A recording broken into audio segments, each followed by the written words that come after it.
मुझे आशा है कि आप सभी लोग अपने घरों में खुश होंगे और वीरा पॉलिटेक्निक कॉलेज द्वारा दी जाने वाली ऑनलाइन क्लासेस में अपनी पढ़ाई को बहुत ही सुचारू रूप से पूरा करने होंगे।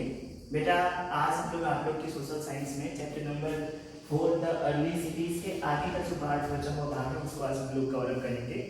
देखिए, मैंने आप लोग को समझाया था और इस बात को आज एक बार फिर से मैं आप लोग को रिमाइंड करा रहा हूँ कि आप लोग चीज़ों को एकदम आसानी से समझिएगा। ठीक है, एज ए स्टोरी आप इसको नरेट करके सोचने की कोशिश करिएगा, मेमोराइज करने की कोशिश करिएगा, समराइज करने की कोशिश करिएगा, जिससे आप लोग को काफ़ी आसानी से इन चीज़ों को आप लोग को इसे याद करने में आप लोग को काफ़ी मदद मिलेगी। ठीक है, तो आप एक्वायर करिएगा चीज़ों को बहुत ही ईजिली वे में। बेटा, द अर्लियर सिटीज में अभी तक हम लोगों ने सीखा था कि क्या थी अर्लियर सिटीज।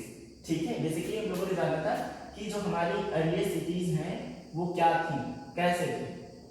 आज बेटा आप लोग जानेंगे वो है कि अर्लियर सिटीज में जो लोग रह रहे थे, जो इन अर्लियर सिटीज में लोग रह रहे थे उनकी लाइफ कैसी थी।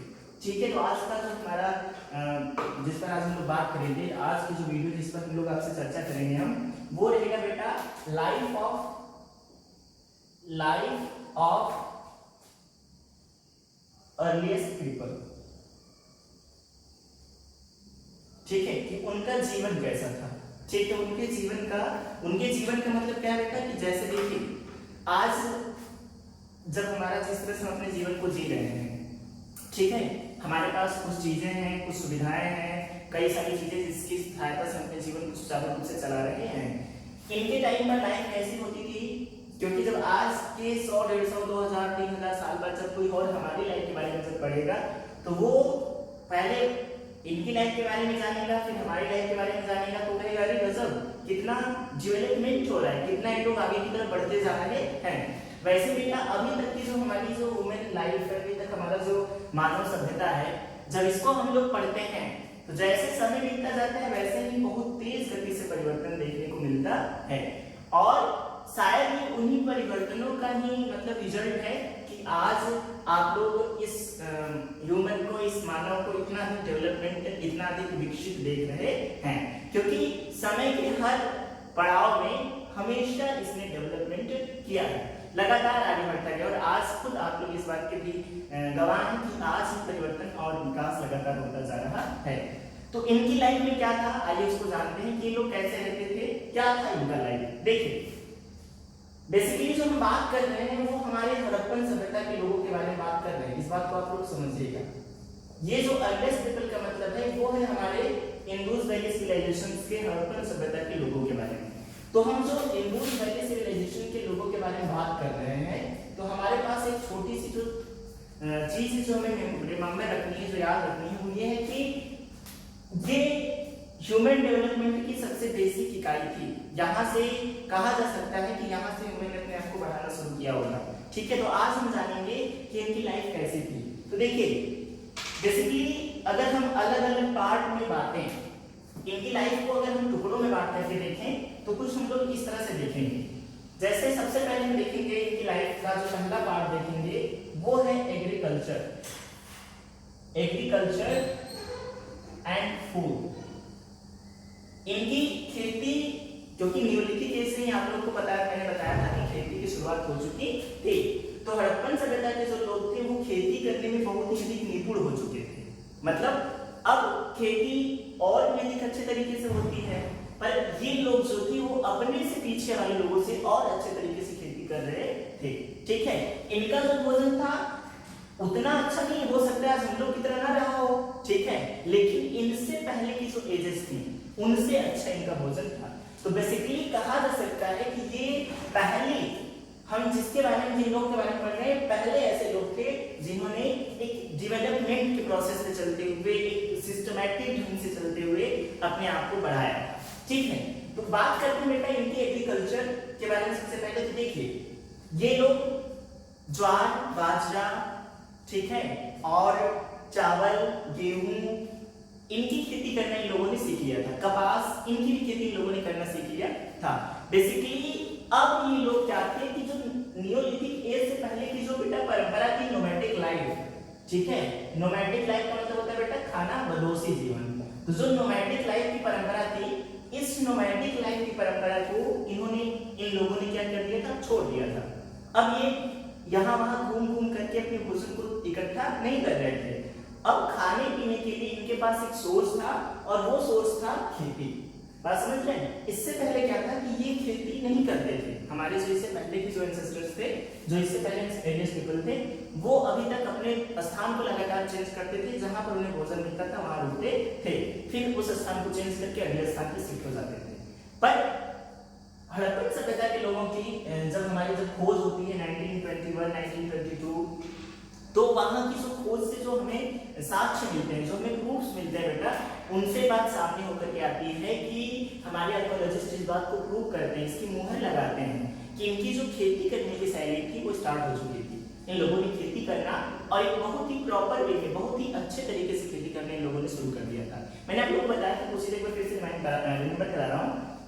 पुरुष जो होते थे बेटा, वो कहा जा सकता था, मैंने बताया था आप लोगों से कि वो बाहरी कामों में ज्यादा हस्तक्षेप रहता था उनका। जो औरतें और बच्चे होते थे, औरतें जो होती थी वो खेती, जानवरों के पशुपालन, इन सब में ज्यादा इन्वॉल्व रहती थी। ठीक है। और जो लड़के होते थे वो भी अक्सर खेतों में खेती करने में मदद किया करते थे। तो एग्रीकल्चर जो था वो अर्लिएस्ट पीपल मतलब हड़प्पन सभ्यता के लोगों के पास काफी अच्छे ढंग से ये लोग कर रहे थे। ठीक है। और इन लोगों ने खेती करने के लिए जो भी जरूरी हथियार थे, ठीक है, जो वेपन्स थे, हम आगे पढ़ेंगे टूल्स मेकिंग में, उन लोगों ने बनाना शुरू कर लिया था। ठीक है। तो पहली जो इनका प्रोसेस है बेटा, जो पहला हम लोग पढ़ना है पीपल के बारे में और उनकी खेती बारे में जो पहली चीज हम लोगों ने पढ़ी, हम लोगों ने यहाँ से क्या जाना कि इन लोगों ने एग्रीकल्चर मतलब खेती करने की प्रणाली को बहुत ही अच्छे से अपना लिया था और काफी अच्छे से खेती करके अपने भोजन की जरूरत को पूरा कर रहे थे। तो खेती करने से ही इनके फूड की जरूरत भी पूरा हो रही थी। बात को ऐसा समझेगा आप लोग। सबसे पहले अगर आप लोग थोड़ा सा रिमाइंड करेंगे तो हम एकदम शुरू किए थे हमने, इसलिए तो हमने आपसे समझाया था कि जो हमारे एंसेस्टर्स थे वो पहले जो सबसे पहले थे वो मांस को भी पकाना नहीं जानते थे, पर मतलब वो मांस को यहाँ तक कि मारना ही नहीं जानते थे, अपने भोजन को खुद करेक्ट करने की क्षमता ही नहीं थी। वो क्या करते थे कि दूसरे जानवर मार देते थे दूसरे जानवरों को, उन्हीं के बचे हुए अवशेषों को खा करके अपना पेट भरते थे। थोड़ा सा विकास हुआ, इन लोगों ने फिर क्या किया कि खुद मारना सीखा। ठीक है, मारना सीखा लेकिन जानवरों को कच्चा खाना प्रारंभ कर दिया। पहले मार ही नहीं सकते थे, जब मारना सीखा तो मारना तो सीखा लेकिन कच्चा खाना शुरू किया। फिर होती है आग की खोज और जब डिस्कवरी ऑफ फायर होती है, जब आग डिस्कवर्ड हो जाती है तो फिर भोजन को पकाना सीख जाते हैं। अभी भी क्या खा रहे हैं लोग? मांस और जंगल में मिलने वाले कंदमूल, फल वगैरह। ठीक है, 3 आपने स्टेप्स देखी। फिर थोड़ा सा आगे बढ़ते हैं तो क्या होता है कि लोग नेचुरल रूप से अगर पहली बार क्रॉप्स होंगी वीट हो या फिर राइस हुआ हो तो इन लोगों ने देखा कि ये भी हमारे लिए भोजन का जरिया हो सकता है। तो फिर उन लोगों ने उसी सिस्टम को, उसी जरिया को, उसी खेती को इन लोगों ने अपनाया, इन लाइफ में इन्वॉल्व किया। और फिर जैसे ही लोगों ने नोमैडिक लाइफ छोड़ा, ठीक है, जैसे ही लोगों ने नोमैडिक लाइफ छोड़ा, फिर खेती जो थी इनके खाने की जो सबसे मेन जो जरूरत थी उसको पूरी करने लगी थी। और मैंने आपको समझाया था कि खेती से इनके खाने की जरूरत हो रही थी और पानी की जरूरत जो पूरा कर रहा था वो था इंडस वैली। सिंधु नदी के किनारे बेटा लोग इसलिए नहीं थे क्योंकि पानी सबसे बड़ी आवश्यकता थी इनके और इनके जानवरों के लिए, जो सिंधु नदी इस जरूरत को पूरा करती थी। ठीक है। दूसरी चीज है जो बेटा हमने पहले से एग्रीकल्चर फूड को देखा और आई होप कि आप लोग अच्छे से इस चीज को समझ रहे होंगे। बहुत ही नॉर्मल वे में लेकर के चलिएगा बेटा और चीजों को मेमोराइज करने की कोशिश करिए। दूसरा बेटा हम लोग बात करेंगे वो था बेटा इनकी पॉट मेकिंग। ठीक है, बर्तनों को, पॉटरी। देखिए ये लोग क्या करते थे कि जो इनकी पॉटरी मेकिंग थी, जो बर्तनों को बनाने की जो इनकी शैली थी वो अब शुरू हो चुकी थी। इससे पहले क्या था, आप समझ लीजिए इस बात को नॉर्मल वे में था कि इससे पहले क्या था कि जब बर्तन को, जब इन्हें किसी चीज को स्टोर करना होता था, ठीक है, तो हड़प्पन सभ्यता के लोगों को जब उनकी लाइफ में क्या देखा गया कि इन लोगों ने स्टोर करने के लिए, मतलब अगर सॉलिड हो तो उनको लकड़ी के बने हुए टोकरियों में ला करके रख लेते थे। लेकिन जब कोई लिक्विड चीज होती थी तो उसको इन लोगों ने स्टोर करने के लिए क्या किया कि पके हुए मिट्टी को पका करके, जिससे इन लोगों ने ईंटें बनाए थे। क्योंकि मैंने आपको बताया था कि वो ईंटें जिनकी मजबूती बहुत ही बेमिसाल थी और उन ईंटों को बहुत ही अच्छे ढंग से पका करके बनाया गया था। तो इन लोगों ने क्या किया कि उन्हीं ईंटों को क्या किया कि अच्छे शेप में डाल करके उसमें लिक्विड को स्टोर करने की क्षमता बना ली। मतलब यहाँ से पॉटरी बर्तन बनाने के भी लोगों ने अपनी कला को सीख लिया। ठीक है, तो ये इनकी लाइफ के कुछ इवेंट्स थे जो हमें जानकारी मिलती है। ठीक है, तो पॉटरी मेकिंग भी लोगों ने कैसे सीखा बेटा? सबसे पहले सॉलिड्स को लोगों ने रखना सीखा लकड़ी के ढेरों में। ठीक है, पर उन्हें बर्तन का नाम नहीं दिया, लेकिन जब इन्होंने फील किया कि लिक्विड भी रखना चाहिए, चाहे पानी हो चाहे और जो चीजें नहीं हो, ठीक है, दूध दही वगैरह, तो इन लोगों ने क्या किया कि उस लिक्विड नामक लिक्विड की चीजों को रखने के लिए बर्तन को ही एक अच्छे शेप में ढाला और फिर उसी बर्तन में जो उस बर्तन को शेप में ढाला और फिर उसे अच्छे से पकाया। ठीक है, और पका करके फिर उन्हें ही बर्तन का रूप दिया। तीसरा बेटा हम बात करेंगे टूल्स मेकिंग का। देखिए आपने इस चीज को रिमाइंड थोड़ा सा मैं कराऊंगा। जब स्टार्टिंग हुई थी एंसेस्टर्स की, तो उन लोगों ने हथियार जो बनाए, स्टार्टिंग में जो टूल्स बनाए, वेपन्स बनाए, वो सब बहुत ही भद्दे पत्थरों से बने हुए होते थे। स्टोन एज जब पास होता है, जब कॉपर एज आती है, ठीक है, जब चारकोलिथिक एज आती है, तो उसके बाद से क्या होता है कि बहुत ही तेज गति से टूल्स में परिवर्तन होता है। इस समय के लोगों ने हड़प्पन सभ्यता के लोगों की जब डिस्कवरी होती है बेटा, जब यहाँ पर चीजें मिलती हैं, तो हमें क्या मिलता है कि टूल्स जो इनके थे वो बहुत ही डेवलप्ड तरीके से बनाए जाते थे। ठीक है, इनके टूल्स में भाला, ठीक है, बर्छी मतलब नुकीले हथियार, शार्पनेस उनमें काफी होती थी। मतलब इन लोगों को कॉपर वगैरह के अलावा और भी जो हमारे जो चीजें होती हैं और भी जो सॉलिड्स होते हैं, इनको जिनको वेपन्स बनाने में, टूल्स बनाने में जिनकी मदद ली जा सकती है, उनका ये लोग प्रयोग करना सीख चुके थे। ठीक है बेटा, हम आगे बात करेंगे। देखिए चीजों को आप समझते चलिएगा। एग्रीकल्चर देखा, पॉटरी देखा, टूल्स मेकिंग देखा। अब हम बेटा बात करेंगे सील मेकिंग, मुहर। देखिए, ठीक है, हड़प्पन सभ्यता के लोगों की जो मुहर थी, इसको समझते चलिए। आपको नॉर्मल वे में लिखूं, हड़प्पन सभ्यता के लोगों की जब हम लोगों ने खोज, जब वहां की खोज हुई, जब चीजें हमको मिली, तो हम लोगों ने क्या देखा कि इन लोगों ने सील मतलब मुहर बनाने को भी, मुहर बनाने की जो एक प्रथा थी, इनको भी लोगों ने अपनी लाइफ में इन्वॉल्व कर लिया था। मतलब ये लोग मुहर बनाते थे। अच्छा समझ लीजिए, मुहर बनाने की आवश्यकता क्यों पड़ी हुई होगी। एक छोटा सा बात हम आपको रिमाइंड कराएंगे। मैंने बताया था आप लोगों को कि जब हड़प्पा सभ्यता की खोजी गई, जब सिटीज खोजी गई, अधिकांश बेटा शहर जो मिले वो इस तरह से बने थे, एक शहर का एक पार्ट ऊंचाई पर और एक पार्ट थोड़ा सा नीचे। जो ऊंचे पार्ट होता था वो ऑफिशियल वर्क्स के लिए होता था। तो सीधी सी बात है कि जब ऑफिशियल वर्क्स होता था तो कहीं ना कहीं मुहर का भी इस्तेमाल होता रहा होगा। और थोड़ा सा और एनालिसिस की जाती है बेटा जब इस टाइम के बारे में, और सब हमारे आर्कोलॉजिस्ट जब हड़प्पन सभ्यता के लोगों पर थोड़ा सा और रिसर्च करते हैं, तो उस एनालिसिस से बेटा इस बात सामने आती है कि ये लोग, जैसे आजकल हम लोग हैं, तो हमारा कॉन्टेक्ट हमारे पैरेलल जो और कंट्रीज हैं, ठीक है, जो और फॉरेन कंट्रीज है, उससे हमारा कॉन्टेक्ट है। वैसे ही हड़प्पन सिविलाइजेशंस के लोगों को कॉन्टेक्ट इनकी टाइप की जो सिविलाइजेशंस थी, जिनमें बेटा मैं कुछ सिविलाइजेशंस का नाम बताऊंगा, जिसमें सबसे इंपॉर्टेंट थी बेटा मेसोपोटामिया। तो मेसोपोटामिया के साथ इनका जो रिलेशन था उसके कुछ प्रूफ्स हैं हमारे आर्कोलॉजिस्ट को मिलते हैं। ठीक है, मतलब जो हमारे हड़प्पन सभ्यता के लोग थे, जो हड़प्पन सिविलाइजेशंस के पीपल थे, ये मेसोपोटामियन लोगों से काफी कांटेक्ट में थे। ये उनकी सील मोहरों से ये बात पता चलती है। ठीक है बेटा, आगे हम कंटिन्यू करेंगे। तो देखिए इसी क्रम में आप लोग एक चीज और देख लीजिए, वो है बेटा इनकी स्कल्पचर। देखिए एंड टॉय मेकिंग।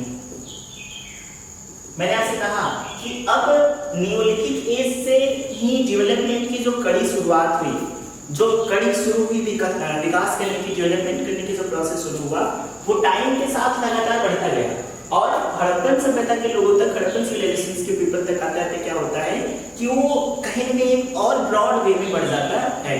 चाहे वो एग्रीकल्चर में हो, चाहे वो पॉटरी मेकिंग में हो, चाहे वो टूल्स मेकिंग में हो, चाहे सिविल, चाहे फिर वो हमारे स्कल्पचर या फिर टॉय मेकिंग में हो। टॉय मेकिंग का मतलब यहाँ पर ये बेटा कि पहली बार कुछ प्रूफ्स मिलते हैं। ठीक है, जैसे मैंने आपसे बताया था कि ये सिर्फ एक शहर नहीं है हड़प्पा। ठीक है, हड़प्पा तो एक शहर ही था, लेकिन पूरा हड़प्पन सिविलाइजेशन इसलिए कहा जाता है कि जब 1921 और 1922 में जब दयाराम साहनी ने 1921 में जब खोजा हड़प्पा सभ्यता को, और जब 1922 में बनर्जी ने जब पाकिस्तान में मोहनजोदड़ो को खोजा, तो इन दोनों ही जगहों से जो प्रूफ मिलते हैं, अब हम सारे साइट्स को जो उस समय खोजी गई उन सबको अगर एक में कोलैप्स करें तो करीब 250 साइट्स की खोज होती है। इसीलिए उन सभी शहरों को मिला करके पूरा एक नाम दे दिया जाता है, वो नाम है हड़प्पा सभ्यता, Harappa civilisation, Indus valley civilisation. ठीक है, तो उनके जब उन्हें रिसर्च जब उस पर होती है, जब एनालिसिस होती है, तो वहां से पता चलता है कि उनका जो स्कल्पचर था वो भी काफी अधिक अब डेवलपमेंट हो चुका था। इन लोगों ने काफी अच्छे से, देखिए मैंने आपसे बताया था कि इनसे पहले के जो लोग थे, हमारे इंडियन पीपल थे, वो नेचुरल चीजों की पूजा करते थे। नेचुरल चीजों की पूजा का मतलब बेटा वो सूर्य की पूजा करते थे, पानी की पूजा करते थे, चंद्रमा की पूजा करते थे, और वो सांप की पूजा डर से करते थे, और गाय की पूजा, ठीक है, वो अपने प्रेम से करते थे कि गाय जो है उन्हें उनकी जरूरतों को पूरा करने की एक कड़ी है, इसलिए गाय की पूजा करते थे। तो वो जो प्रोसेस चला है वो हड़प्पन सभ्यता के लोगों में भी फॉलो हुआ। इन लोगों ने भी पूजा पाठ इन सब चीजों में काफी रुचि दिखाई, और इसी की वजह से उन लोगों ने मूर्तियों को बनाना, इन सब चीजों में भी काफी इंटरेस्ट रखा। ठीक है बेटा, लास्ट जो चीज है उसको भी समझ लीजिए, ज्वेलरी मेकिंग। तो मैंने आपको बताया कि चाल्कोलिथिक एज से नियोलिथिक एज में विकास शुरू हुआ, और चाल्कोलिथिक एज जैसे ही आता है वहां से ज्वेलरी जो होती है उनकी भी बनाने की परंपरा शुरू हो जाती है। इस समय के लोग आभूषण के रूप में अपने गले में जो औरतें होती थी वो मोटे मोटे जो होते थे, मोटा कॉपर का एक वायर टाइप में जो आप लोग देखते हैं, उसको ये लोग अपने गले में पहनते थे, और हाथों में बांधने के लिए लोग इस्तेमाल करते थे। ठीक है, तो मतलब इनके पास आभूषण में जो भी चीजें रहा करती थी उनका इस्तेमाल ज्वेलरी को बनाना और अपने आप को सजाना, ठीक है, संवारना, औरतों ने या फिर पुरुषों ने अपने लिए अपने आभूषणों को बनाने की शुरुआत यहीं से हो गई थी। तो यहाँ से बेटा हमने देखा कि जो हमारे अर्लीस्ट पीपल थे, ठीक है, उन्होंने agriculture, pottery, tools making, seal making और टॉय मेकिंग या स्कल्पचर, इन सब से जो चीजें हमें मिलती हैं 250 साइट्स पर अलग अलग, उन सभी जगहों पर जब हम चीजों को एनालिसिस हमारे जब आर्कियोलॉजिस्ट करते हैं तो पाते हैं कि हड़प्पन सभ्यता के लोगों का जीवन पूरी तरह से एक वेल प्लान्ड लाइफ था, उनके शहर वेल प्लान्ड थे, और जीवन जीने का जो तरीका था वो पूरी तरह से सिस्टमैटिक बैलेंस्ड वे में था। ठीक है, ये सबसे इंपॉर्टेंट बात है जो इनके जीवन, इनके लाइफ का जब एनालिसिस करके जब उसको बाहर आती है तो सबसे इंपॉर्टेंट फैक्ट जो पता चलता है वो चलता है कि इनके रहने के जो शहर थे वो पूरी तरह से प्लान्ड थे। और आप लोगों ने मोहनजोदड़ो के बारे में पढ़ा, मैंने आपको बताया भी था पिछले लेक्चर में, और इसमें जब उनकी लाइफ के बारे में लोगों ने पढ़ा तो इसमें भी पढ़ा कि उन लोगों ने न सिर्फ अपना विकास किया, न सिर्फ डेवलपमेंट किया, बल्कि एक सिस्टमैटिक ढंग से, एक सिस्टम से फुल लाइफ भी लोगों ने एंजॉय किया। लास्ट जो चीज है बेटा उसको आप लोग को समझना बहुत जरूरी है, और इसी के साथ हम अपने टॉपिक को भी समाप्त करेंगे। वो है बेटा decline of Harappan people. Harappan civilisation का डिक्लाइन कैसे होता है, इस सभ्यता का बेटा, इस सिविलाइजेशन का पतन कैसे होता है, इसको समझना बहुत जरूरी है, और अच्छे से इसको समझ लीजिए।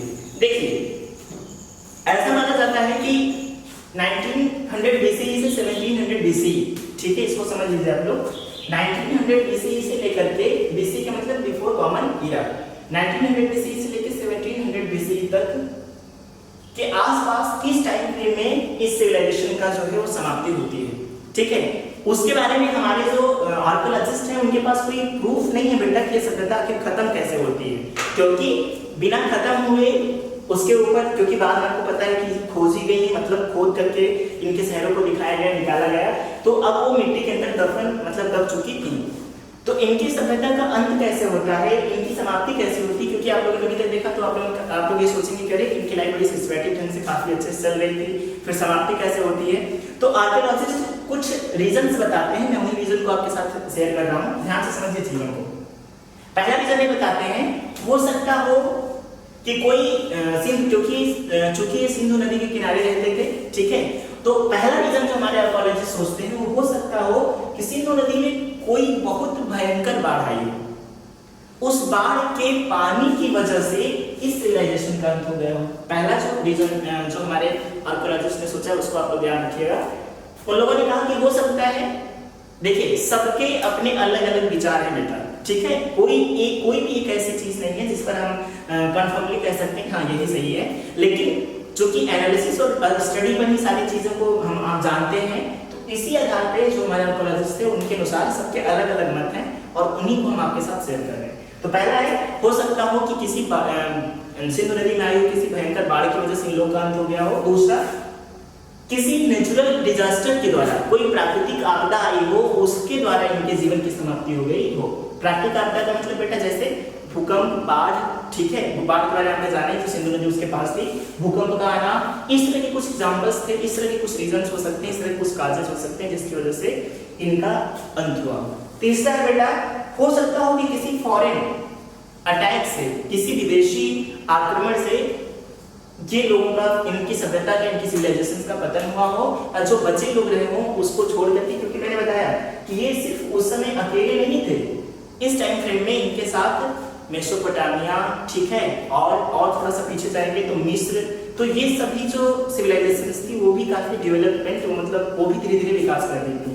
तो कहीं न कहीं ये अकेले तो थे नहीं पृथ्वी पर, तो हो सकता हो कि किसी अटैक या किसी आक्रमण की वजह से इनकी इस सिविलाइजेशन का अंत हुआ हो।